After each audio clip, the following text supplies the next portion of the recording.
자, 우리가 요 전까지 전체적인 시험지에 대한 총평을 했고요. 자, 이제 아까 이야기했던 주요 문항 두 문항 정도 보게 될 거예요.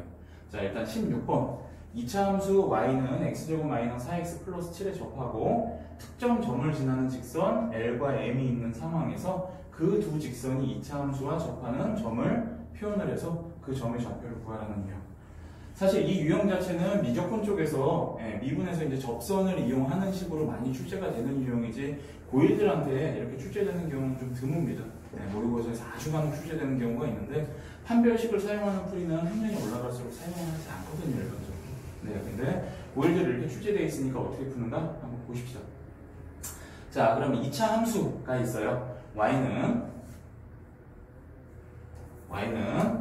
x제곱 마이너스 4x 플러스 7이라는 2차 함수가 존재하고요. 자, 특정 점, 정점이 움직이지 않는 점 2분의 3, 0을 지나는 직선이 두 개가 존재한대요. 근데 그 직선이 이 친구랑 접한답니다. 자, 우리가 2차 함수를 표현을 직선의 방정식으로 표현을 해야 되는데 그 직선이 2분의 1, 3을 지난다고 하면 우리 학생들이 직선의 방정식을 연습을 해봤다면 y-3은 기울기 m에 x-2분의 1로 표현하는 게 직선의 방정식에서 일반적으로 사용하는 방식이야. 근데 직선의 방정식 선생님 저는 아직 안 배웠는데요. 시험에 이렇게 나오면 어떡합니까? 라고 이야기하는 친구들도 있을 수 있는데 실제로 이 표현은 앞에 항등식에서 K에 대해서, 임의의 실수 K에 대해서 혹은 모든 실수 K에 대해서 이 항등식이 항상 성립한다라는 논리로 우리가 문제를 다뤄봤었어요.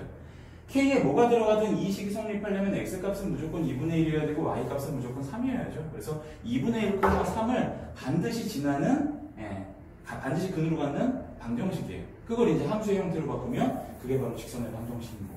그래서 시험에 출제가 되더라도 우리 친구들이 사실은 조금 피곤한 일이 벌어지진 않는다. 이거 단원에서 벗어났다 이런 얘기를 좀 하기는 힘들어요. 선생님들이 이제 빠져나갈 구멍을 다 만들어 놓기 때문에.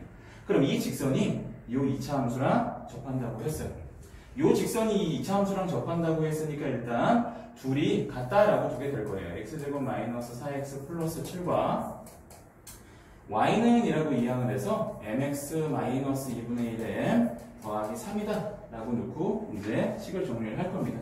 자, 이 식을 정리를 해주게 되면 이항을 해주게 되면 x제곱 마이너스 4 플러스 m의 x 조금만 밀게요.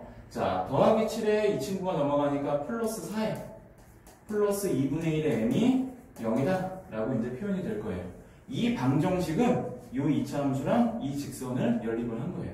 연립을 한 건데 어떤 상황이라고 그랬냐면 둘이 접한다 라고 이제 표현이 돼 있어요. 둘이 이쪽에서도 접한다 이렇게 표현이 돼 있어요. 둘이 접한다. 2차 함수랑 직선이 접한다면 우리가 판별식을 사용했을 때 중근이 나와야 되겠구나. 근이 하나여야겠구나. 자, 판별식을 사용을 해주게 되면 b제곱 4 플러스 m의 제곱 마이너스 4ac를 해주게 되면 이렇게 이제 식이 나오게 되겠죠. 그리고 판별식의 값은 얼마가 나와야 된다? 0이라고 나와야 된다. 자, 전개를 해보면 m제곱 더하기 8m 더하기 16 마이너스 16에 마이너스 2m이 0이다 라고 나오게 될 거고요. 16은 이렇게 소거되고 정리해주면 m제곱 더하기 6m은 0이다. 인수분해해서 정리를 해주게 되면 m값은 얼마가 돼요? 0 아니면 마이너스 6이 나와요. 자, 우리 학생들이 이런 거 풀게 됐을 때 좀 흥분하는 경향이 있어요. 자기가 근이라고 나왔으면 답이라고 나왔으면 항상 끝난다는 생각을 해. 그러면 안 돼. 우리가 m값이 나왔으면 항상 뭘 구했는지 생각을 해야 돼. m값을 뭘 구했는지를 생각해보면 여기서 우리가 m값을 정했네. 직선의 기울기야. 직선의 기울기가 m이라고 했고요. 왜 m값이 두 개가 나오냐면 직선이 몇 개니까? L과 M 두 개니까 당연히 우리도 근이 두 개가 나와야 정상이에요.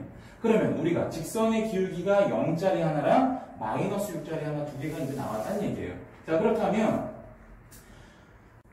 자, 그러면 우리가 m값이 이렇게 두 개 나왔으니까 여기다 대입해서 마무리하는 게 가장 일반적인 풀이니까 그냥 일반적인 풀이로 마무리할게요. 물론 다른 풀이가 있습니다. 여기서 나갈 때. 근데 가장 일반적인 풀이니까요. 이 친구는 완전 제곱식이 나올 수밖에 없어요. 왜냐면 접하기 때문에 중근.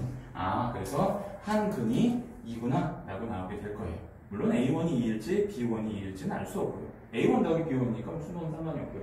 마이너스 6을 대입해주게 되면 X제곱 마이너스 6 대입하니까 플러스 2X 마이너스 6 대입하니까 얼마가 돼요? 플러스 1은 0이라고 나오게 되는 거죠, 얘네들.